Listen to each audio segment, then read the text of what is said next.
Okay, vocabulary is pretty easy today, just 5 of them. First one, reliable. It means to be trusted. You can trust on it, you can depend on it. It is accurate, it is honest. In the listening, it's at the end of the second paragraph, make a whole bunch of things and make them more reliable, like helmets, car doors, and the like.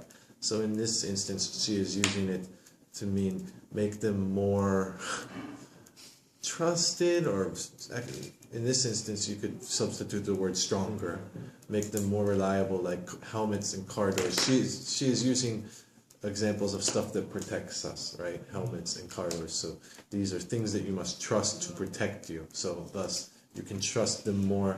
They are more reliable. This word is very common and can be used in many different situations. Your friend is very reliable.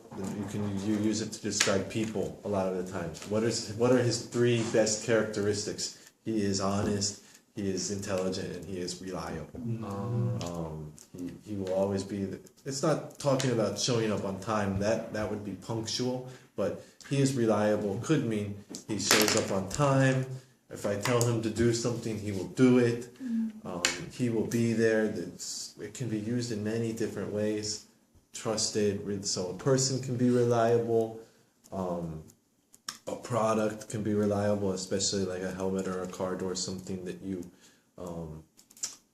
that protects you. A company can be reliable. You know there will be no defects in that product. You know that the product will be of good quality.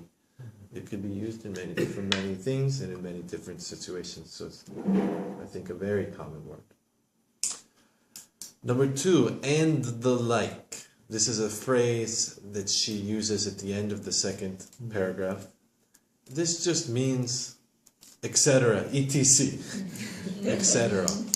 Helmets, car doors, and the like, etc. It's pretty simple. An example sentence here. Here we have various coloring materials, such as watercolor, crayons, and the like. Watercolor, crayons, etc. Helmets, car doors, etc. and the like.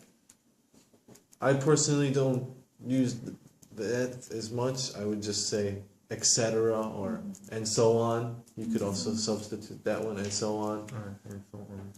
Watercolors, crayons, and so on, blah blah blah, and the like, and similar things.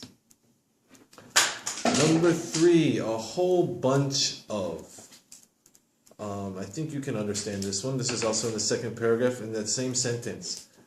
It should probably have the word "a."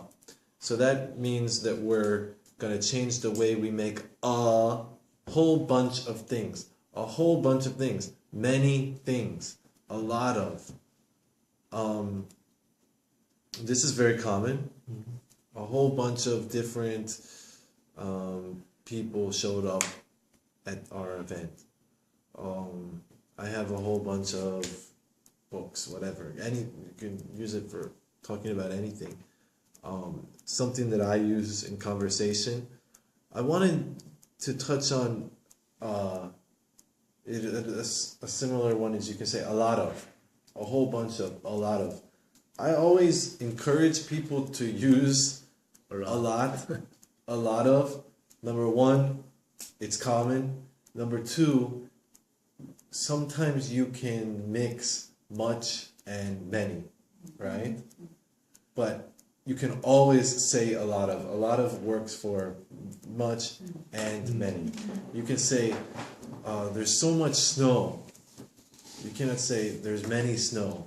You can always say there's a lot of snow. There's a lot of snow, there's a lot of books, there's a lot of people. You can use a lot of in every situation. I think a whole bunch of would be the same. A whole bunch of, a whole bunch of. The word bunch in itself is talking about a group. A bunch of bananas is what you use to describe the bananas stuck together. Number 4, bang for the buck. Ted asked about this one. It is talking about getting value for your money. More bang for your buck. This is common as well, especially when you're talking about selling something Maybe in some advertisement they might use this term. Maybe if someone is trying to sell you something, a salesman, he might use this term. You get more bang for your buck. You for $1 spent. Example, when we go to the gas station, when we say gas station, we mean the place where you go to put oil into your car, gas station. There are like 3 different options you can buy. Premium, the middle one, or the cheap one. The cheap one gets more bang for your buck, right? $10 spent on the cheap one will get you more miles than $10 spent on the expensive one. But the expensive one is maybe better for your car, blah, blah, blah, blah. More bang for your buck. In this listening, she's talking about graphene and being put into light bulbs. It is more efficient than LEDs. So you'll get more bang for your buck, assuming it's the same price. So that her logic here, you could argue against her logic if, the graphene one will be more expensive, possibly. But assuming the graphene one is the same price as the LED one, and the graphene one is more efficient, it's going to last a lot longer. So instead of changing your light bulb 3 times in 1 year, you change it once in 1 year. More bang for your buck. And last one, EK, you asked about this one, to house something. Notice the difference in pronunciation. House with an S sound is a house versus house with a Z. When it is used as a verb, to house something, to contain something. So in our reading, but it's actually a material that we're pretty familiar with because it's housed, it's housed right here at the end of your pencil. So that is, she uses it fine right there. I could think of maybe some better example sentences. Here's one. This box houses the painting materials that we might need. Contains. Also, a lot of times, I think this word house is used for things on a larger scale, for like big things. The first thing that it makes me think of is a warehouse. This warehouse houses shipping containers filled with rice, whatever. A warehouse, that's the first thing that it makes me think of. A warehouse houses something. So I think it makes me think on a little bit of a bigger scale. I think it is very commonly used with that.